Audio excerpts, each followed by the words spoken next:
yo soy Lamillo y este es un video de derecho laboral colectivo. El primer punto a tratar es lo que significa el derecho laboral. Este es un derecho o es aquel que regula las relaciones entre patronos y trabajadores, no de un modo individual sino en atención a los intereses comunes, a todos ellos o a los grupos profesionales. En este sentido, el derecho colectivo laboral establece normas sobre asociaciones profesionales, huelga y desocupación. Cabe también incluir que en él las normas sobre previsión social. Otro punto son los rasgos históricos del derecho laboral colectivo. Para ello es necesario empezar con que los trabajadores, para defender sus intereses, necesitan coligarse y formar sindicatos o grupos de trabajadores. Estas coligaciones provocan las negociaciones colectivas entre trabajadores y patronos.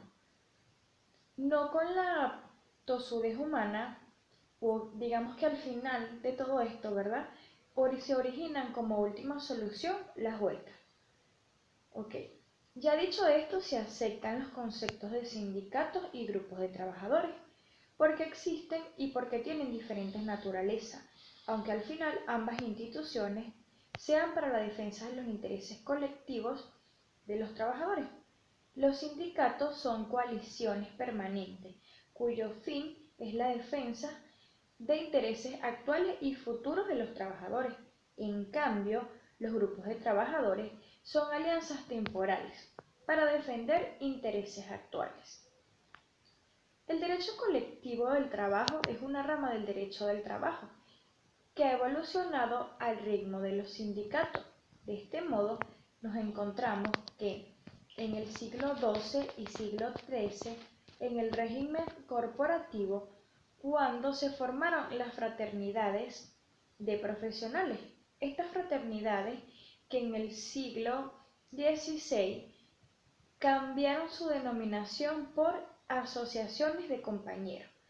Para 1971, época de la ley de Charpentier, surgen en Inglaterra los llamados Trades Unions, que estos son equivalentes a asociaciones de oficios y profesiones. En 1861 surge en Francia la fórmula de asociaciones profesionales y en la ley francesa de 1884 se emplea por primera vez la palabra sindicato con el calificativo de profesional. Al surgimiento de la revolución industrial, los trabajadores se encuentran con que no existen legislaciones que regulasen o que regulen la actividad industrial. Tenemos jornadas de 12 horas, niños trabajando, mujeres trabajando con salarios inferiores a los hombres, adultos, y así surgen las primeras manifestaciones de obreros organizados.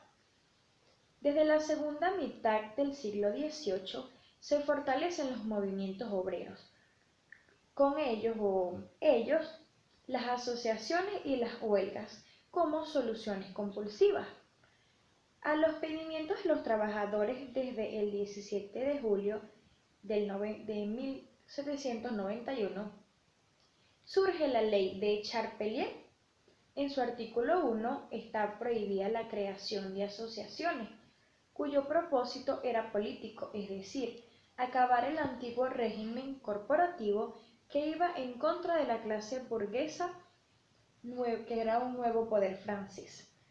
Así que las manifestaciones de base para el derecho colectivo del trabajo entre los siglos XVIII y XIX en Francia, el cual este es el país pilar en el desarrollo de la materia, fueron, ¿verdad?, la ley de Charpentier, que prohibía los agrupamientos de trabajadores, y la ley de Rousseau en 1884, que reconoció las asociaciones profesionales.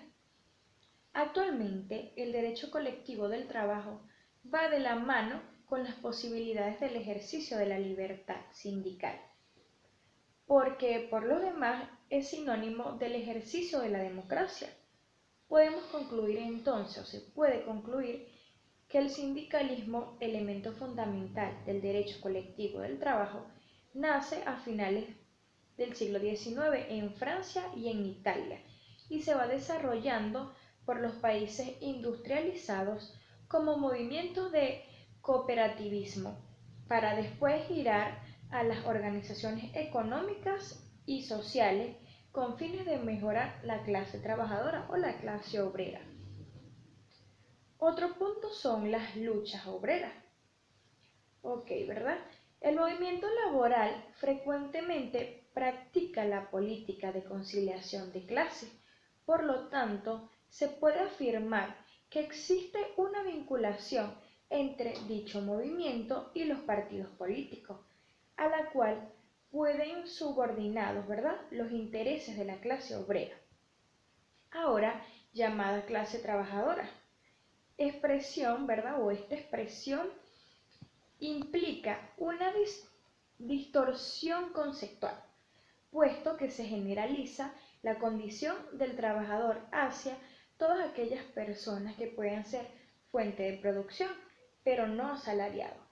Hasta ahora hemos podido constatar que los dirigentes obreros conservan el viejo lenguaje de la defensa de los intereses de la clase obrera. De manera que en el seno del movimiento sindical persiste la concepción relacionada con que el movimiento sindical debe o cabe, ¿verdad?, servir a los intereses de la clase obrera. Sin embargo, a lo largo de la historia del movimiento sindical, podemos apreciar que la defensa de los intereses de la clase obrera son puramente económicos y muy restringidos, practicando de tal manera una política de conciliación de clase, puesto que creen que la conciliación de clase es el fundamento mejor o lo mejor, ¿verdad?, dentro de la democracia, y evitar los riesgos inherentes al sistema democrático.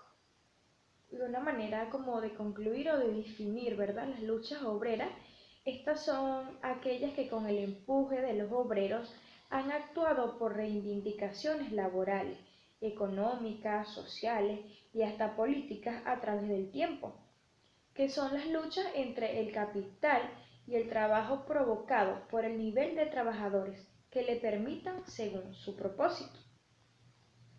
Otro punto es la cronología del desarrollo del derecho laboral colectivo.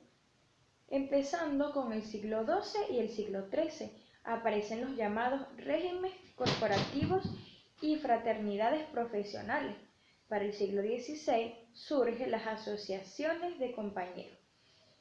En 1827, en Filadelfia, surge la primera huelga de carpinteros, a la cual se le agregan otros gremios de trabajadores. En 1830 a 1840 aparecen las luchas de la Revolución Industrial, porque en principio los obreros atribuían sus malas laborales o sus problemas laborales a las máquinas. Para el 1834 se funda, ¿verdad?, la GEA Trade Union, con obreros de Alemania, Francia, España y Bélgica. Para 1838 surge el carticismo, o recolección de firmas competitorios reivindicativos de los trabajadores. Estos organizaron huelgas, aunque fracasó con la Revolución de 1848. Para el 840 surgen, ¿verdad?, las prescripciones obreras, movimientos y huelgas en los Estados Unidos de Norteamérica. Se logra que el presidente Martin decrete la jornada de 10 horas. Para el 848 se desarrollaron en Inglaterra los movimientos que conducen al derecho al sufragio masculino y con ello la representación de los obreros. Para el 1853, se funda en México las sociedades de mutualistas. Para 1857 en Argentina se fundan las sociedades tipográficas y las sociedades de zapateros. Para 1864 surgen los movimientos obreros marxistas anarquistas en Europa. En 1864 se funda en Londres las Asociaciones Internacionales de los Trabajadores, o AIT, con el fin de organizar políticamente el proletariado. Para 1868, la clase obrera logra que el presidente norteamericano Andrew Johnson decrete la jornada de 8 horas, con una ley que creo que era Ingersoll. En 1868, en Cuba, aún bajo el Imperio Español, aparece la Sociedad de Tabaqueros de La Habana. En 1872, la AIT se traslada de Europa a los Estados Unidos de Norteamérica, que luego se disuelve en 1876. Para 1884 se prueba la Ley de Rocíos, donde por primera vez se utiliza el término sindicato profesional. En 1886 ocurren los sucesos de Chicago, que dan pie para que se decrete el Día del Trabajador. En 1889 se crea la Segunda Internacional de Trabajadores, pero esta vez con tendencia socialdemocrática, que luego se disuelve en 1916. En 1889 las delegaciones latinoamericanas se hacen presentes en el Congreso de la Segunda Internacional Socialista, celebrada en París. En 1911 El Salvador fue sede del Congreso Centroamericano de Obreros. En 1915, San Francisco, Estados Unidos, acoge el Congreso de América, ¿verdad?, que le dio origen a la Organización Panamericana del Trabajo, fundada en 1918. Para 1917 se crea la Trade Unions. En 1919, con la Declaración de Versalles, se funda la Organización Internacional del Trabajo, o OIT. Para 1922 aparecen las Asociaciones Internacionales de los Trabajadores y se cambia el sentido de luchas obreras por luchas sindicales. En 1930 se crea en Argentina y en Uruguay el GGT, que son confederaciones de gremios de trabajadores. Para el año 1936 se funda en Venezuela la Confederación de Trabajadores. Para el 1938 se funda la Confederación de Trabajadores en América Latina. Para 1944, con la terminación de la Segunda Guerra Mundial, se firma la Declaración de Filadelfia, en la cual se fijan los principios, fines y objetivos de la OIT. Para el 45 surge la Federación Sindical Mundial, o FSM, que es un producto de la fusión de la Federación Sindical Internacional y Internacional Sindical. Para 1948 entra en vigor el Convenio 87 OIT sobre la libertad sindical y la protección del derecho de sindicación. Para 1949 entra en vigor el convenio. En 1952 surge en Argentina las Asociaciones de Trabajadores Latinoamericanas Sindicalistas, o ATLAS, que son de tendencia peronista.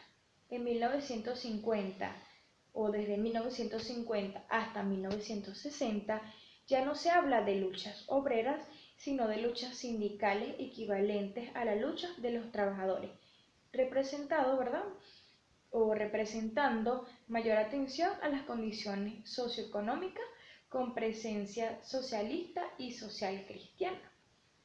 Esto ha sido todo, gracias.